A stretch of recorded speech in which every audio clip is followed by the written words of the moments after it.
We are just 15 days away from the NFL draft, and Mel Kiper of ESPN dropped a doozy for us. We got a 2-round NFL mock draft to break down, and of course, we will be doing a single round one Superflex rookie mock based on the landing spots, based on the draft capital that Kiper put before us here. We're only going to go the 1 round, but then we'll kind of talk about the remaining landing spots near the end of this video and kind of go over some of our favorite fits after that. But because this is only a 2-rounder and there's tons of the running backs that we love in that second round area that didn't go in this draft, we're not going to like do a 2-round mock draft with like tight ends that we would definitely not be spending second round rookie picks on. Yeah, it's just kind of difficult in that aspect, given the fact that he did it, like you said, for the first 2 rounds in the NFL draft. And given the fact that there was 23 offensive positional players, quarterbacks, tight ends, wide receivers, and running backs that were actually going off the board in that range. On top of that, like you said, guys like Cam Scatterboot, DJ Giddens, guys that we would take over these tight ends in the second round didn't even go in this mock. So trying to extend this for 24 picks when there's only 23 and also combat the running backs and wide receivers that didn't go versus the tight ends would be too much of a thought exercise. Yeah, we can definitely talk about them kind of just in totality at the end of the first round of the mock here. So let's get it kicked off. I'm going to go 101. I'm going to be taking Ashton Jeanty because Ashton Jeanty is Ashton Jeanty. We don't even really need to talk about that pick. We talked about the Raiders fit. They run a nice amount of gap, nice amount of zone. He's going to be a good fit for that regardless with Geno Smith there. Probably a lot of target opportunity. Pete Carroll's going to want to run the ball. We can move on to 102. They need a lead ball carrier. He's the best one in this class, and he's got the opportunity to be a top 3 dynasty running back. No complaints there. However, I will say, it does become more of a conversation at the 101, specifically what we saw in this mock draft exercise. We do see at second overall, Travis Hunter going to the Cleveland Browns. In the mock draft write-up for Kiper himself, he said it would be primarily as a wide receiver and in big game moments at cornerback to be a playmaker on the ball. With that assumption, like I said, if he's going to be a full-time wide receiver mostly and then play cornerback on the side, he would be a top 2 overall selection. I think you can make the case for him being right in the tier with Ashton Jeanty. If not, if somebody said they wanted to take Travis Hunter 101, I would not be shocked because this is a guy, again, I have graded as a 95 overall on my prospect card. We have him going here to the Cleveland Browns. We already heard the reports from Andrew Berry as well. Just really seems like a no-brainer. This guy's got Odell Beckham Jr. upside, which maybe if you're Cleveland Brown, you might be concerned because of how he looked as a Brown, but we're talking about prime OBJ, New York Giants, catch in 2014 level. Yeah, I mean, I think there's going to be people, if this does happen, and again, we view Hunter as just a tier of his own at the wide receiver position. So I think there's going to be 2 common questions we would get in this situation. Hey, I'm picking 101. I don't need a running back. Should I take Travis Hunter at 101? Obviously, our answer to that would be maybe try and trade down, see what you can get going down to 102. But what would you say if somebody said they wanted to do it? If we're past the NFL draft and he goes to a Cleveland Browns, to a New England Patriots, and we get the assumption, we get the go, maybe he's announced as a wide receiver on the draft, I'd be comfortable doing it. I understand that there is a risk level, but the risk level itself is the only thing separating those guys right now. The moment that Travis Hunter is an official wide receiver at the NFL level, you can make the case that he's already a top 8, top 9 already overall dynasty wide receiver. So if somebody said, hey, I'm stacked at running back and I want to take a franchise top 9 dynasty wide receiver that can be the number 1 overall this time next year, if he lives up to the talent level that both of us think that he has, I'm perfectly comfortable with it. I really am. The other major question we would probably get about Travis Hunter is who's throwing him the football, because we've heard some rumors. There's a couple things that are relevant news items for sure. Hunter himself is now the favorite to go second overall to Cleveland. Yep. So it does appear that this is probably something Kiper is hearing, not just necessarily something he thinks is a good fit. Hunter himself did an interview the other day where he said he wants to play both sides of the ball 100% of the time. Again, I don't know if an NFL team is going to let him do that. He actually said, if an NFL team lets me do that, I would like to play both sides of the ball 100% of the time.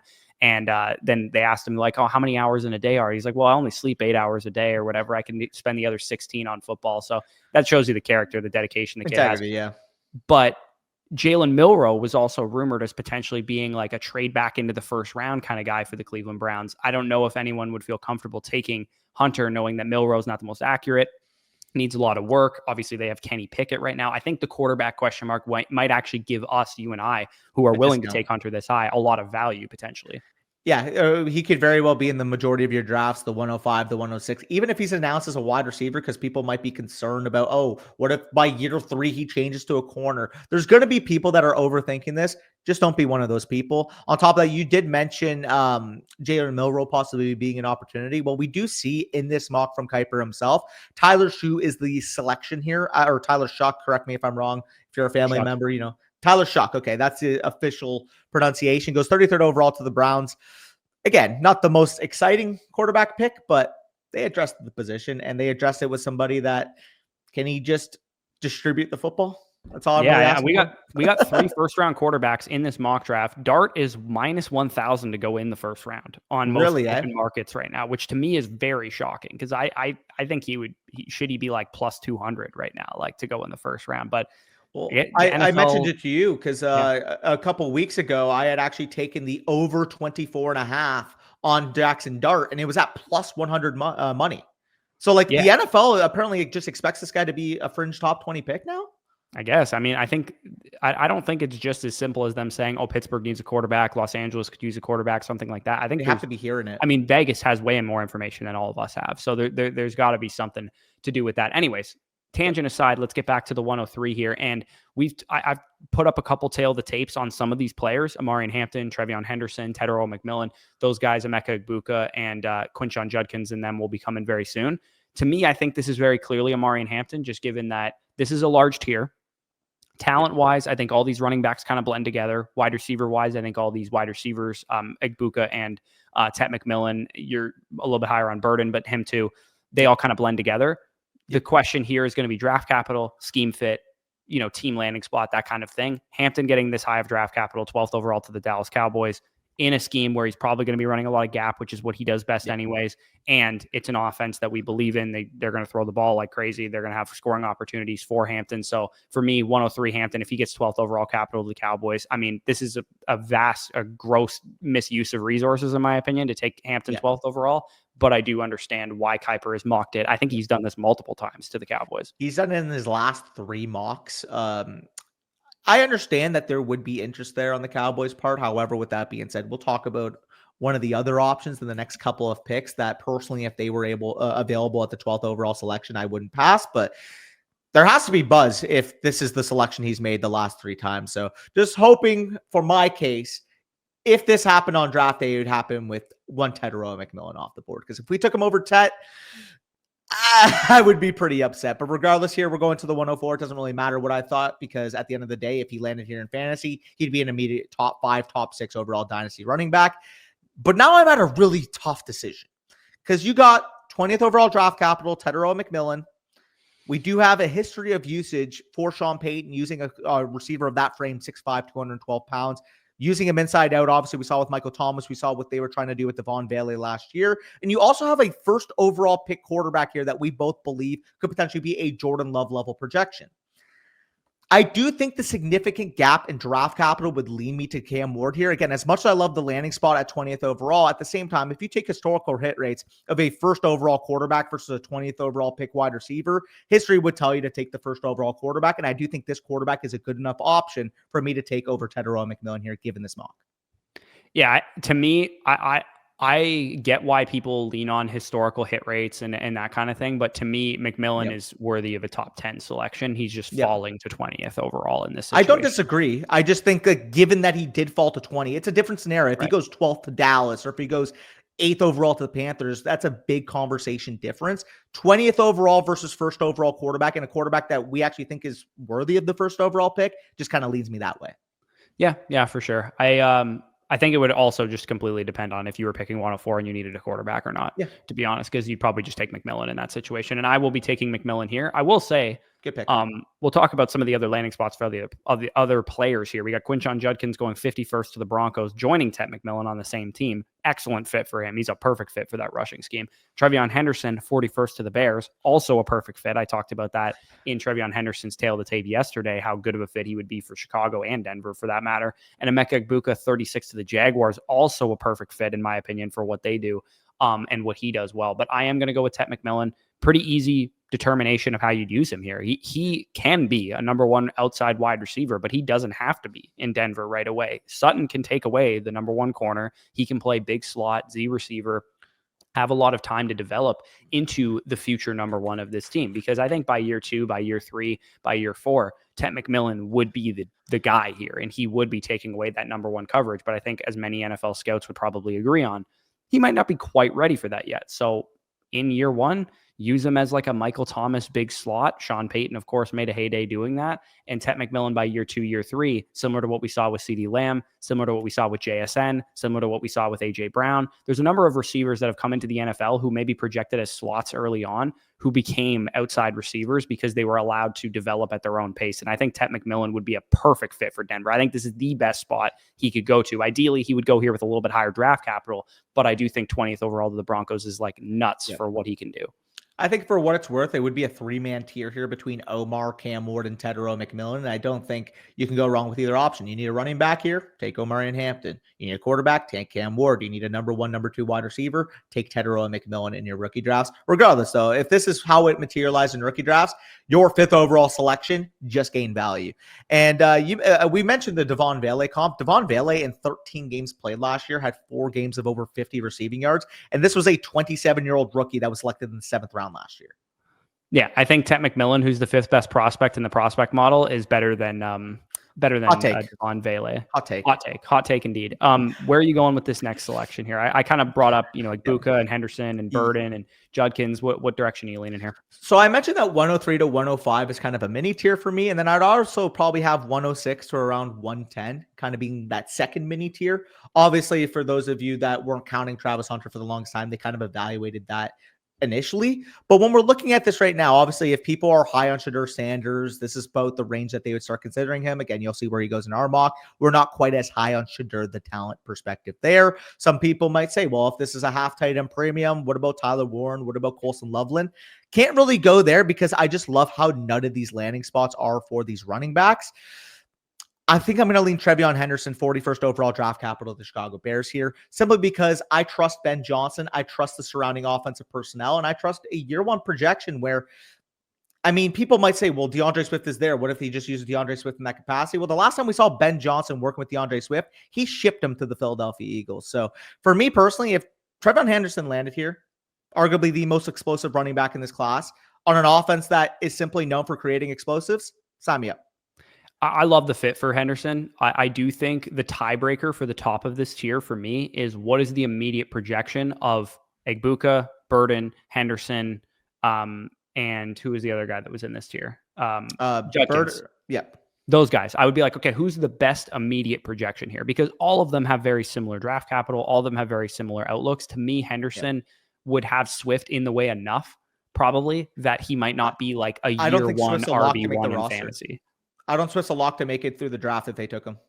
For sure. Yeah, they traded Swift on day 3 the last time they did this, and they drafted Gibbs. But I personally would lead with the other, both of Henderson's teammates over him in this situation. Yeah, and I think that is fair. Again, for me personally, I'm just viewing it. The history between Ben Johnson and DeAndre Swift was literally Ben Johnson shipping him out. So I just didn't really bake in DeAndre Swift having a huge impact. But if you are more worried about DeAndre Swift, again, there are about 4 or 5 names here that you can take in this spot. I just love the projection, and I love the leap that we could see from Caleb. Yep. Staying at the national champion University of Ohio State Buckeyes here, are we going to go with Emeka Egbuka to essentially play the Chris Godwin role in Liam Cohen's offense, which would be just an absolutely unbelievable fit for him. And Trevor Lawrence would have a big smile on his face with B. Tom and Emeka Egbuka to work with. And also it'd be hilarious that Emeka Egbuka is about to get alpha'd again for the 4th time in his career, where it looks like he's about to be a number 1. Then it's like, man, this guy's better than him. I'm going to roll with Judkins here just because, again, thinking about immediate projection, who's taking touches away from Judkins year 1 on Denver, man? Like, they get McMillan on the outside in this mock draft. They have Sutton already. Bo Nix has, had a great rookie season, and we get 2 major upgrades weapon-wise for him. And Evan Ingram was brought in addition to that. And Marvin Mims is now in year 3. Maybe he can be a good 3rd receiver for you. Dude, Judkins running in that offense, I think he would potentially be an RB1 or a top 10 running back his rookie year. So that's why I'm taking him here at 107. And if that happens, he would ascend pretty quickly to a top 5 dynasty running back. Yeah. Yeah, I think him, Henderson, regardless, like they landed in the most ideal circumstances given their skill sets. Obviously, like you said, Denver needs that main ball carrier. We've already heard it from Sean Payton. They want that guy to run between the tackles. And like I mentioned with Trevion Henderson fitting with the Ben Johnson scheme, I think both of them are just going to be studs. And if you can get either of them at, like you said, the 106, 107, you're doing yourself a good job. You mentioned the wide receivers here, and you mentioned you were between two Ohio State Buckeyes. I think Egbuka is also a really good fit. But goddamn, if Luther Burden landed with the Patriots and he became Drake May's 101 or wide receiver 1, I don't know how I'd react on draft day. For those of you that are new to the channel, we are the biggest Drake May enjoyers out there. I think this guy's going to be a top 5 quarterback by the end of this upcoming year.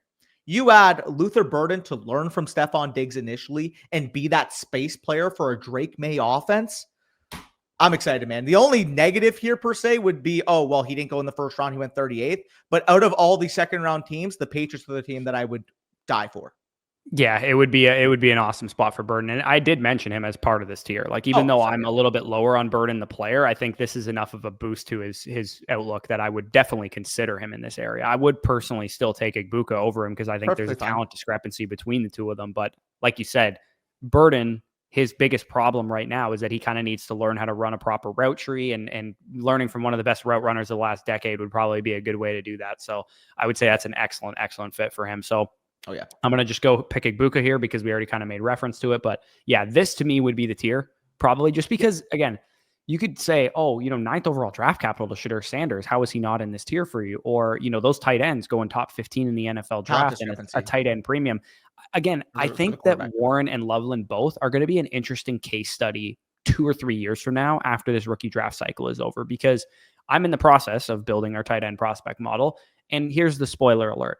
They look more like Trey McBride, Dallas Goedert level prospects than they do Brock Bowers, Kyle Pitts level prospects. So for me, I look at how long we've been enamored with some of these other players that are in this tier: McMillan, Henderson, Judkins, Burden, Egbuka. Like, these guys have been on the Dynasty Debbie radar for 3 years. And these tight ends, as good as they are and as good of prospects as they are, I don't think they would be top 15 NFL draft picks if the edge, offensive tackle, cornerback, quarterback, more important positions were better in this NFL draft class. I think they'd be more late first, early second round caliber prospects. See, I think mid to late first is probably where I'd be at with them. I do agree, though. They are not, from a pure prospect perspective, in the same tier as a Bowers or a Pitts were. And I do think the problem for me contextually is knowing that we were spending the 107, 108 on Bowers this past year doesn't really feel like a big enough discount, especially knowing that like Sam Laporta types were in the late second, early third last year. So that's kind of my gripe with taking them anywhere past the 111 to 202 range. But if somebody's in a heavier tight end premium and they need a young building block because they have, I don't know, Travis Kelce and Noah Fant as their top 2 tight ends, sure, you want to take him at the 109, 110, be my guess. This would be the earliest I could consider pulling the trigger, I think. It's just when people say, oh, yeah, Tyler Warren's my 104 because I'm in a 0.5 tight end premium. It's like, well, no. Like, first of all, 0.5 tight end premium isn't enough of a consequential, like, scoring addition to make him that high, A. And B, he's just not worthy of that spot. Again, if you're a Tyler Warren fan, comment down below. Again, I can also apply that to my tight end one with Colson Loveland. I just don't think either are worth really a pick past the 108. Yeah. And I think the other part of it that factors in too is that you and I tend to play in leagues where the tight end position gets devalued across the board because the whole league kind of just agrees, hey, let's not spend a lot of draft capital on these guys. Like the startup you and I just did, I got Sam Laporta at the end of the 5th round. Yeah. Yeah, and I mean, it is a best ball for what it's worth, but at the same time, it's like I just kept punting. I got I think my tight end one was like Johnny in like the 18th. Yeah, like if you play in a league where everybody just is like in love and enamored with tight ends to the point that like in the startup, Bowers went late first and McBride went early second and Laporta was an early third and stuff, like that would be different because then Warren and Loveland would have a little bit more of a chance to gain that kind of incremental value. But like if you think about what's the ceiling case here, it's like, is the tight end 4 or 5 in Dynasty? Because that's probably what Warren and Loveland's like upside would be post year 1 of their rookie season. Is that going to supersede if Burden, Egbuka, and McMillan are top 10 or 12 Dynasty receivers? Is that going to supersede if Henderson, Judkins, Hampton, and those guys are top 10 Dynasty, probably top 5 Dynasty running backs, given the state of that position? And I would say probably not. How often does the tight end 4 or 5 go off the board before like 15, 20 receivers, 10 running backs? Well, let's say it for this. what would you say the ceiling range of outcome for Loveland and Warren is? Let's just say they become a Trey McBride player. And like Tight you end said, 3. right? But let's just say somewhere between McBride and Laporta was like their value seeing because both had great rookie seasons. Well, Trey McBride in the majority of the drafts we do is what, a mid-third round type of startup pick? Probably a 2-3 Or, turn in most leagues, but for you and I, probably a mid-third, yeah. and there's what, usually 9 wide receivers that go before that and 4 or 5 running backs? Yeah, and then you get into the 12 difference. quarterbacks? Like I said, I got Laporta near the end of the 5th round. There was damn near 24 receivers off the board by the time I got him. And that would be the top end range of outcome for the 2 tight ends in this class versus, like we said, what if Egbuka becomes the next Amon or St. Brown? What if Luther Burden becomes the next Jamar Chase? Obviously, like relatively, I'm not saying like going out and making a crazy claim, but basically with that, that's what I'm trying to say. Like these, if they had a Ladd McConkey rookie season, they would be borderline, top 3 round startup assets versus, and not to mention these 2 landing spots, like the Bears with Cole Kmet, how much, target stuff are you going to get there with Odunze and DJ Moore? And then the Colts with a guy who can't even throw the football at quarterback, like, and Pittman and Downs and all those guys can command targets. That these landing spots also don't do them any favors. Yeah. Also, maybe Chase is a little exaggerated, but we'll just say he's a poor man's Malik Neighbors this year because they have similar skill sets. For sure. Yeah. So that was a tangent aside of how we would value these tight ends. Who's on the board right now? You are on the clock right now. Who are you going with? I'm on the clock. Like you said, there's a little bit of a tier. Actually, you know what? Actually, I see Caleb Johnson listed down here, and I think he would actually be the final guy that I would have in this range. Caleb Johnson goes to the Kansas City Chiefs, 63rd overall. Pretty simple. I do think that he would primarily be stronger in a zone scheme, but I don't think that he's just a zone-specific running back. I do think if he did land with the Chiefs, could he be a gap-style runner like Kareem Hunt was because of the physicality, because of the size, because of that tackle breaking he's able to give you between the tackles? I really do feel like he is more scheme independent than people are kind of making him out to be just because of his college usage. And keep in mind, he was a first-year workhorse running back this year at Iowa. He could very well run a different scheme. We just don't know it yet. Yeah, no, absolutely. I don't disagree with that sentiment whatsoever. This would be a fun range because there's something I want to do that I'm not going to. But I just want to point out that if Jalen Milroe gets anywhere near the top 40 overall draft capital that he gets in this draft, and part of I think why Kiper put him this high is because he was officially invited to attend the NFL draft, which means that there's probably some real buzz that he could go late first. If a team like the Browns fell in love with him, apparently the Saints had a good visit with him too. Milroe is the type of dude that you kind of do want that 5th-year option on because he's a developmental dude, right? If you think about why Jordan Love made sense to take at the end of the 1st round, he was more of a developmental quarterback. So you kind of want that 5th year of team control. So that would be interesting. Obviously, Shedeur Sanders goes 9th overall, but he's probably not starting year 1 with Derek Carr there. You also have Jackson Dart going 26 to the Rams, who's probably not starting year 1, maybe not even year 2 with Matthew Stafford there. And then you also have a number of these other wide receivers that I love, Jaden Higgins in the 2nd round. And of course, the tight ends, we had a lengthy discussion on there. So this would be a difficult pick selection for me. I think this would be primo trade down range if this is actually how the draft played out, because I'd be comfortable with any one of these guys falling back to me at the 202, 203. Yeah. However, there's one guy that I think stands out ahead of the rest, and that would be the final remaining top 5 receiver in this class, which is Matthew Golden, going 16th overall to the Arizona Cardinals to play alongside Marvin Harrison Jr. Excellent fit for what it's worth. I haven't seen this in many mock drafts, but I love it because Harrison needs somebody to stretch the field. We've actually pointed this out before, like, out of all the fits that we like aren't really being talked about, because obviously people are going to say, well, Matthew Golden, we had in our mock in March, like go 8th overall to the Panthers. I had kind of as more of a spicy pick, but if he's talked about his first wide receiver, I can see that potentially happening. Matthew Golden's going to be the buzz to the Cowboys. Everybody's making that connection. You see that in a lot of mock drafts. I haven't heard people saying 16th overall to Arizona, but we've talked offhand, like I said, this would be exactly what they need on offense. What have they needed? A strong, dependable number 2 wide receiver, and somebody that has a different skill set to the other receivers that they have on their team. Marvin Harrison Jr., big-bodied X-wide receiver. Michael Wilson, more of like your complementary outside number 3. You have Trey McBride to be your focal point at the tight end position. You need somebody that can stretch vertically. And Matthew Golden, sure, does he play up to that 4.29 he ran at the combine? Maybe not. Maybe he's more of a late 4.3, early 4.4 guy on tape. But regardless, whether it's late 4.3, whether it's early 4.4, whether it's 4.29, he has speed and he wins deep. And that's exactly what they need on this team, especially for Kyler Murray, who we know is maybe not the most in-structure quarterback out there in the world. Yeah, not to mention too, like the Arizona Cardinals feel like one of these teams that has an average offense and an average defense, but no real like difference making, side of the ball. Yeah. But if you add Matthew Golden to this offense You have and you're another still kind of punch. rebuilding the defense and the offensive line and stuff, like maybe you now have a top 10 offense and your defense looks better by comparison. Yeah, maybe you view it as the vision that you had for Marquise Brown before he left this past offseason. And obviously, Matthew Golden, younger player, rookie contract. Even if you just got remotely the role that we got from Marquise Brown, I mean, Marquise Brown has kind of just been a wide receiver too throughout his career. I Yeah, pretty and much he was expect brought that from in to Matthew Golden. complement DeAndre Hopkins, and DeAndre Hopkins has the same skill set that Marvin Harrison has. Exactly. So I'm here at the 112. And like you said, the 111 kind of marks the start of the next tier of players because I think you can make the case for maybe 5 guys going here. We have Jackson Dart going at the end of the first round. Again, opportunity right away might be confusing because he's going to the Rams and they do expect Matthew Stafford, but also just from a pure fit for the offense, I do think he'd be a perfect heir apparent to what they're trying to do with working with Sean McVay. We do have obviously Colson Loveland, potentially one of the primary pass catchers on a Colts team that has been vocal about their need for a tight end. Obviously, Tyler Warren here lands with the Bears. You could go the Shedeur Sanders route, or you could just dip into the second round here if there's somebody that you guys like. But personally, for me, I think the last of the guys that I would feel comfortable being a starting caliber fantasy guy on day one would be Colson Loveland in the spot with the Colts, because I do think there's a path to him being a top 2 target on the team right away.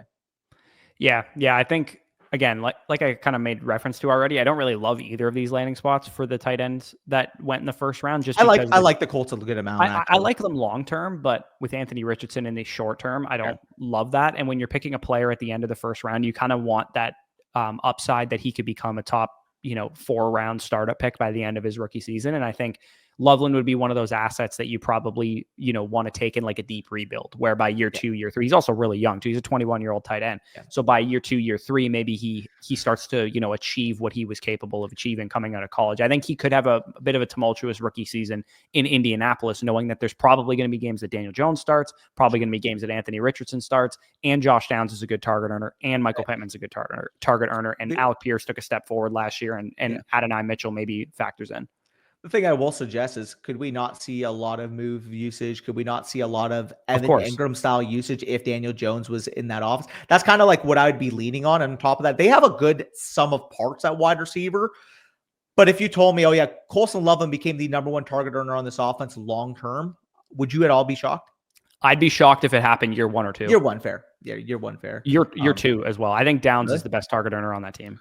Yeah. I'm just saying, like, there's no real true out, like, there's no CeeDee Lamb in the offense. No, of course not. But I think Loveland, given that he's young and a little bit raw, probably split snaps midway through his rookie season. And then by year 2, he's probably starting to command targets at a high level. And again, I'm not really worried about the quarterback situation long-term in Indianapolis, but I think taking an Indianapolis Colts tight end, whether it is Warren or Loveland, is probably not going to give you major dividends year 1 after the rookie draft. That's kind of my point on these tight ends, is that they maybe should be more like 1-2 turn picks, because unless they go to a situation like, what's the absolute best landing spot they could go to? Because even like the Jets, you got Justin Fields at quarterback. They're probably not going to throw the ball a ton. I mean, this team, I don't think would take a tight end given the capital they have at the position now. Obviously spent one last year, has a backup under a relatively decent cost, but if they got drafted to the Panthers, I was going to say Jacksonville is probably the best spot. Jacksonville. Yeah. I mean, I could see that. Now, the only thing is, yeah, you know what? Actually, I think Jacksonville at 5th overall is probably the best landing spot for a tight end. That's reasonable. Like, I don't think Warren or Loveland should go 5th overall. I think it's reasonable that a team could take them that high, though. Yeah, I wouldn't disagree. Now, with that being said, again, Golden, Loveland, regardless, if you guys disagree with those two at the end of the first round and you wanted to take the upside shot on Milroe, or you wanted to take the upside shot on Dart, on Warren, on Shedeur Sanders, be my guest. I just really do think this is the start of a 5 or 6 man tier here. Yeah, and let's close out this tier, and then we'll kind of talk about when it ends and then like what happens before. Because I do think, for me, in this tier of players, starting with Golden and Loveland, I think that Shedeur, Warren, Dart, and Milroe are in this tier as well. Yeah, personally. That's how I would put it. And maybe you could throw in like Jaden Higgins or some of the other guys. I think that would probably be the next tier down. So for me, I'm going to just keep the tight end train rolling, and I'm going to go with Tyler Warren. We'll just draft the rest of this tier here. I think Chicago Bears landing spot wise, great long-term. Ben Johnson, all that good stuff. Cole Kmet probably not going to be there much longer than a year or two. But year 1, he's probably not going to pay huge dividends, would be my only thing with Warren to the Bears. Well, I also do think this gives them a lot more variety in terms of offensive personnel, especially knowing, again, they do want to establish the run. They did bring on Trevion Henderson. You do have a lot more 12 personnel usage there, obviously, with Kmet and Tyler Warren being, average to plus blockers at the tight end position. On top of that, you do have 2 wide receivers you feel very good about with Roma Dunze and DJ Moore. I believe Olamide Zaccheaus they brought in to be their field stretcher number 3.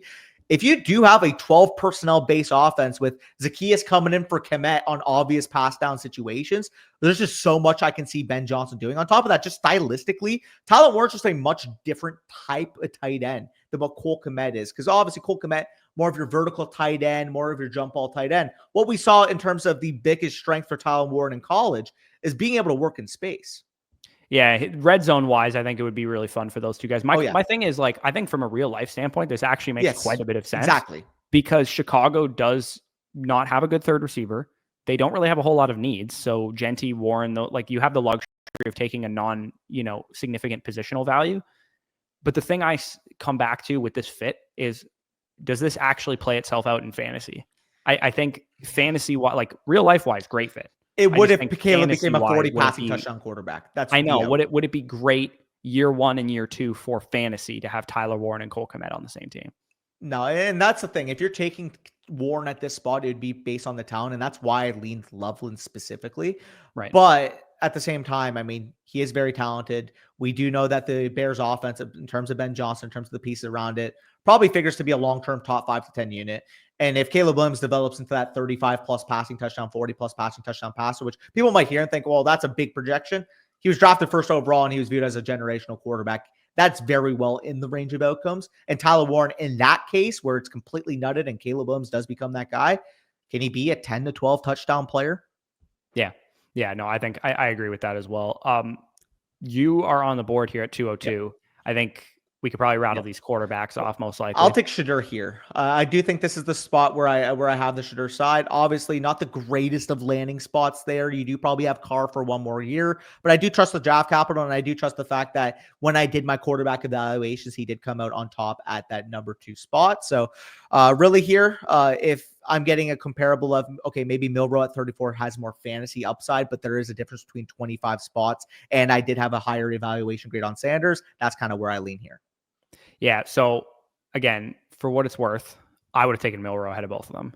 I know you would have. The reason for that is Milroe is my quarterback too, from an evaluation standpoint. So I actually do have him over Shedeur, Sanders, and Jackson Dart. Number 2, in all 3 of these situations, you're probably not starting year 1. Shedeur is probably not starting year 1 unless they were to trade Derek Carr. That would probably change. Well, things. I think that would be in the range of outcomes if you take him at 9. Financially, they can't though. That's the problem. Yeah.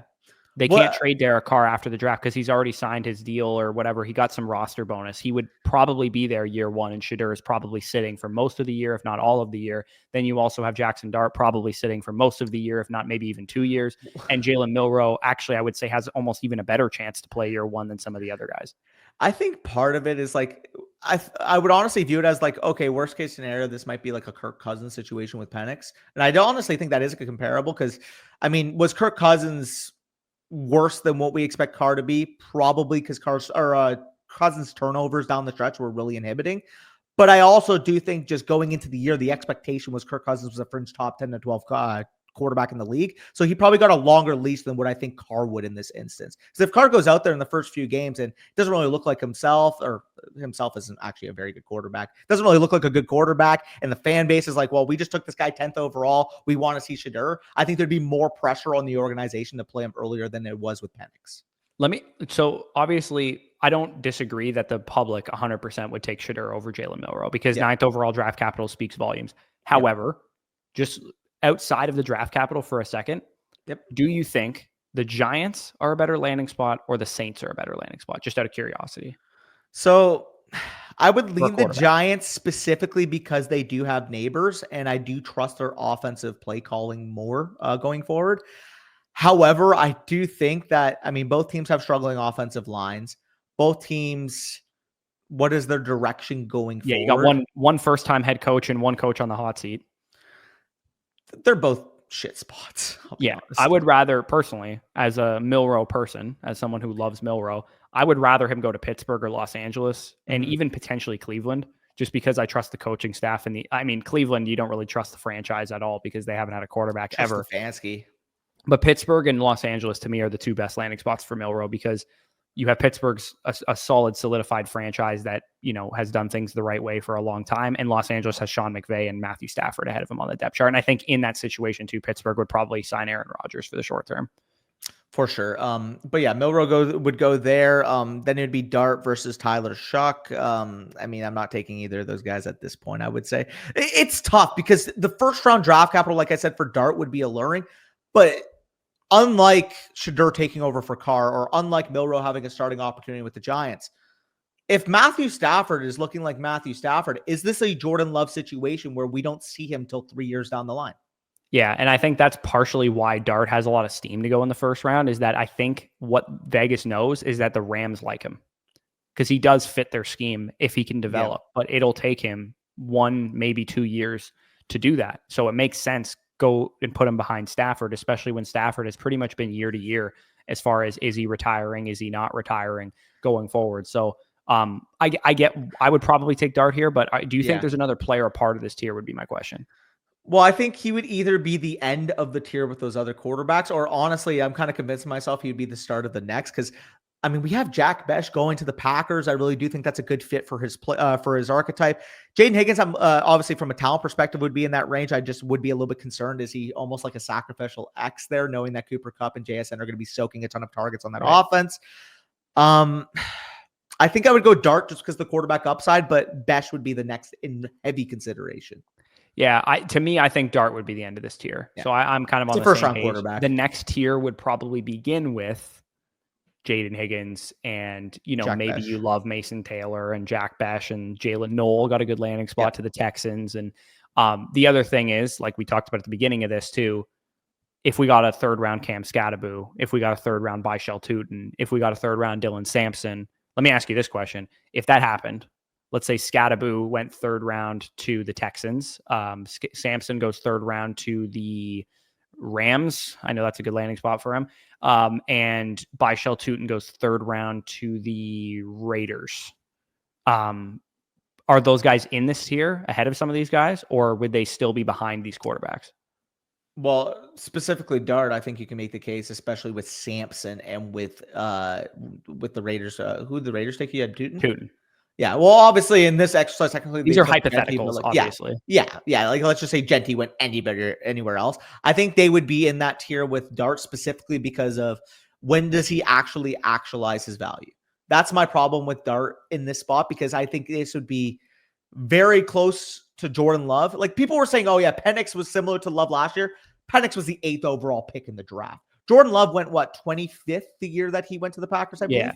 But both of them were like second round rookie picks as well, which is where I think when you anticipate a guy sitting for a little bit of time, that's why I think Shedeur potentially slides into the second round in this instance, and same goes for Milroe. And I said Raiders for Byshell Tootin, but again, I forgot they took Genty. So probably Browns or some team that needs a running back. I think Dart would be in the tier with those guys because, like I said, I think there would be more immediate path to playing time for Sanders and Milroe in relation to Dart just because of how good Matthew Stafford still is. Yeah, I think that totally makes sense too. And again, I don't want Jalen Milroe going to the Giants as a Jalen Milroe guy. Also, I'm sorry, but the Rams last year lost by 1 possession to the eventual Super Bowl champs, and instead of taking a player that can help them get over the hump, they're taking a quarterback. I just don't understand it. Yeah, I think. But the Packers did the same thing because they lost in the NFC Championship to you guys. Yep, that's correct. So no, that was the year before. They lost the NFC Championship to the Niners. Yeah, my apologies, but it's funny because had they taken somebody that could have helped them in 2020, with i.e. T. Higgins or somebody who was on the board, they might have beaten us in the NFC Championship that year instead of taking Jordan. Came down to the final drive, right? No, we were beating them for most of the game, and then they ended up kind of rallying a bit of a comeback at some point, and then we put the dagger in with the Jordan Whitehead forced fumble when Aaron Jones bobbled it, and then we picked it up. That ended up being the end of the game in 2020. So they had a Cowboys comeback. Pretty much, yeah. But anyways, that's kind of the end of this mock. I guess let me ask you this. Maybe somebody's screaming right now that Tyler Shuck should be in this tier too, because he would presumably start immediately or close to it. He actually wouldn't be far off from me. The best comparable I would have to Tyler Shuck in this spot would be, how do we value Davis Mills the year that he was the starter for the Texans? Brandon Whedon. Right? But like, that's the comparable for me. Because honestly, like when I watch Shuck, I'm like, okay, there's something there. He's not useless. I liked him a little bit more than you. Again, he's still my quarterback 6. I'm not saying this guy is the second coming of Christ. But I also don't think if he was put in a situation, could he give you Davis Mills level quarterback play? And Davis Mills, again, like, he's not CJ Stroud. And in fact, he got them in a situation to take CJ Stroud, but he wasn't awful the year he started. He was like 1.3 touchdowns to picks, like 62% Danny, completion percentage. What grade were you in 2018? I was just finishing high school, so I would have been grade 12. Yeah, so that's when Tyler Shuck started college. He's a year older than me. Yeah, I know. Yeah. So we're talking about like some of the quarterbacks in the league, like Justin Fields was still in high school. Yeah. Like Trey Lance was still in high school. Like, Davis Mills is actually only a year older than fucking Tyler Shuck. Dude, the whole argument of, it doesn't, like, it's so annoying to me when NFL draft scouts think the reason we hate old quarterbacks is because they'll not play as long. Like, that's not why. The reason we're biased, bro, you know? The reason I don't think Tyler Shuck is good is it because it took him until he was 25 years old to look like he was good against college football athletes who are 18 to 20 years old. That's why I don't put that much stock into what his season looked like. Dog, he saw way more football. You throw a backup quarterback like Trey Lance in college football right now, who's younger than Tyler Shuck, he would tear the college football landscape up. I don't disagree, but also I think you're being a little bit harsh here because again, he had decent tape. These quarterbacks. I watched a functional backup quarterback who's 7 years older than his competition beat the shit out of his competition. That's what I watched. Hey, dude, Davis Mills did it for 1 year. I'm not saying that I love Tyler Shuck for what it's worth. Yeah, I think current day Davis Mills would rip college football a new ass is my point. You're right. The fact that he's less than 12 months older is kind of insane. It's insane, dude. Anyways, Tyler Shuck to the Browns. Welcome to Brandon Whedon 2.0 Cleveland. I hope you do not take him that high, and I tend to think you will not. But whatever team is talking themselves into Tyler Shuck being a borderline first-round pick, may God help your soul, because I don't think that's actually the case. But anyways, there's a couple other picks. There's anything else that you thought was interesting in this mock draft? Again, we can maybe just rank these players quick times.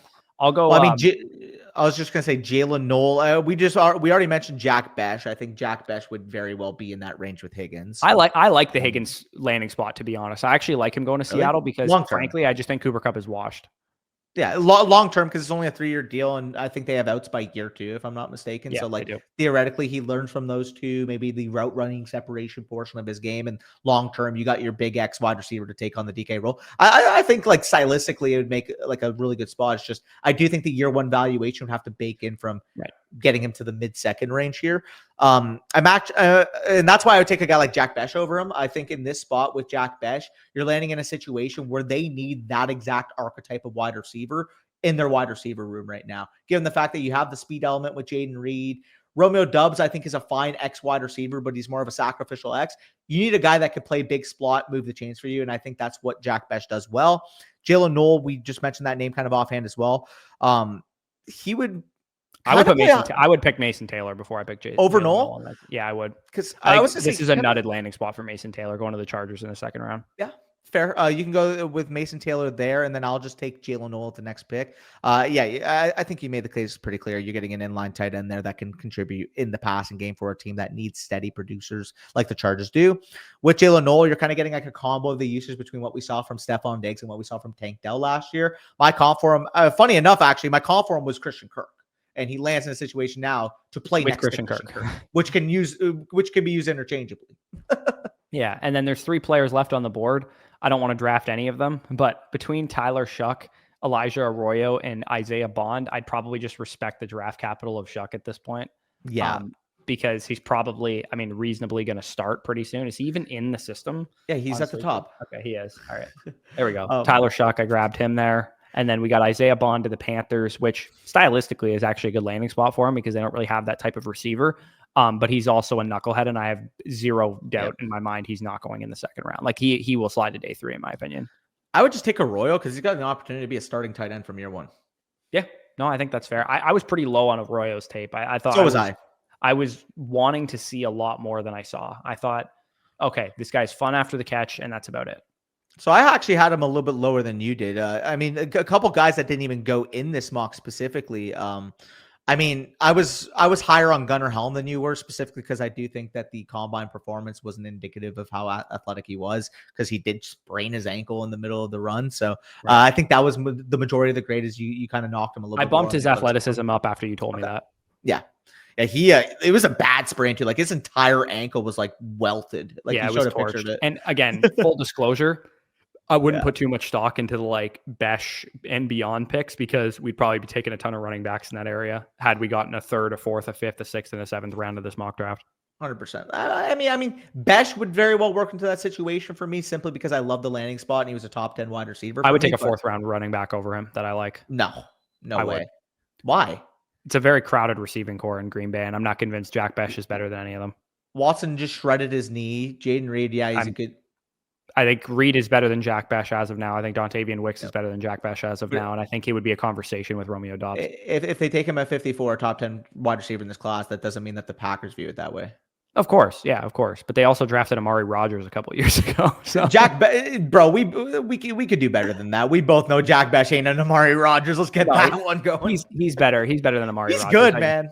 I think that objectively, Cam Scatterbu, Byshell Tootin, Damian Martinez, Devin Neal, all those guys are better prospects than Jack Besh is. Sure. 54th overall receiver to the Packers. And like we said, Jaden Reed, I would agree with you on that aspect. Dontavian Wicks, their own team doesn't even fucking trust Dontavian Wicks. He could be the best wide receiver in their core, and he'd probably get wide receiver 4 snaps for all I care. He probably would, but he was literally second in the NFL in every major separation mark, like ESPN open score, all that shit. He was just cooking everybody. You don't need to convince me on Dontavian Wicks being talented if he knew how to catch a football. It's just the Packers don't view it that way.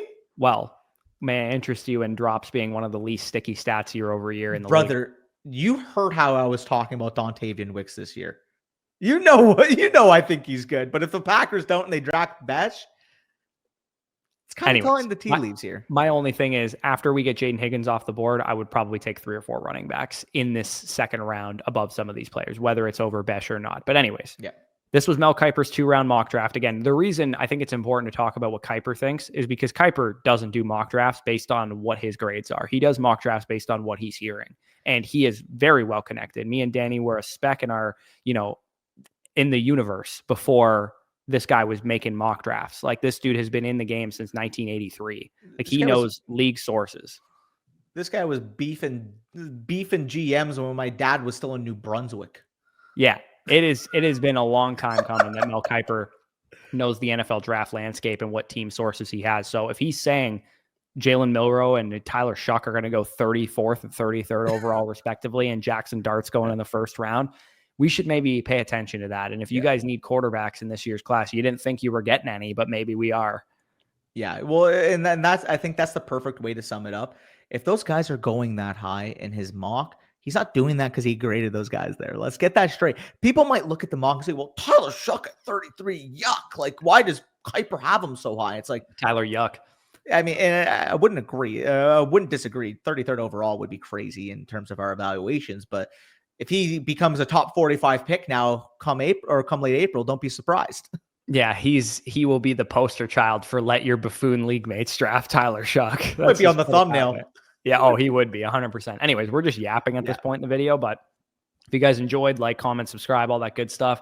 All of our prospect grades, top 65, player cards, strengths, weaknesses, comps, all that good stuff is in Draft Guide version 2.0. That is over on flockfantasy.com. Make sure to use promo code FSC when you sign up for a 7-day free trial, 30% off any of the packages there. Site subscribers also do get discounts on questions, team reviews. You also get a free team review voucher when you sign up annually, and 6 months for free. So check that out if you guys are interested. If you're wondering, when we'll have post-draft updates too, it'll be like literally the night the draft is over. We'll have all the post-draft updates in the draft guide and posted live to the site. So definitely you want to be a site subscriber if you got a rookie draft coming up. So with that being said, peace out. We'll talk to you soon.